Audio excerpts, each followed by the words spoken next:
திருப்பூர் மாவட்டத்தில் பல்லடம்ங்கிறது ஒரு வரலாறு சிறப்புமிக்க ஊர். அந்த காலத்தில் சிடி நாயக்கர் அவர்களே பல்லடத்தில் பஸ் நிலையம் அமைச்சு தான் உடமலைப்பேட்டை, பொள்ளாச்சி, கோயம்புத்தூருக்கெல்லாம் பஸ் வழித்தடம் விட்டுருக்கிறாங்க.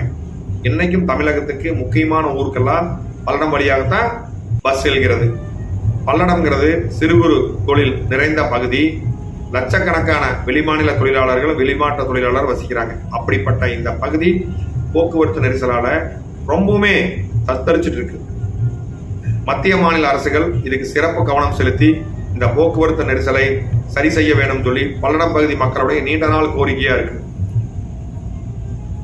கோயம்புத்தூர்ல இருந்து, உடமலைப்பேட்டை, பொள்ளாச்சியிலிருந்து, திருச்சி, கரூர்ல இருந்து சென்னை, தருமபுரி, சேலம், மேட்டுப்பாளையம், ஊட்டி, கோயம்புத்தூர் செல்கின்ற வாகனம் எல்லாம் பல்லடம், மங்கலம், அவனாசி சாலை வழியாக செல்கிறது.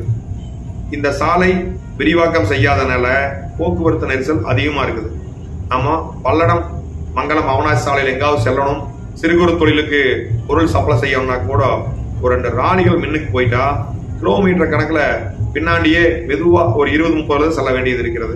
இதனால குறிப்பிட்ட கால டைம் போய் எதுவுமே சேர்த்த முடியறதில்ல. ஏன் இந்த பல்லடம், மங்கலம், அவனாசி சாலை விரிவுபடுத்தாம இருக்கீங்கன்னே தெரியல. இந்த பல்லடம் பகுதி மக்களுடைய கோரிக்கை மத்திய மாநில அரசுகள் சிறப்பு கவனம் செலுத்தி இந்த சாலை விரிவுபடுத்தி தர வேண்டும் என கொங்குநாடு மக்கள் தேசிய கட்சி சார்பில் கோரிக்கையாக வைக்கின்றோம்.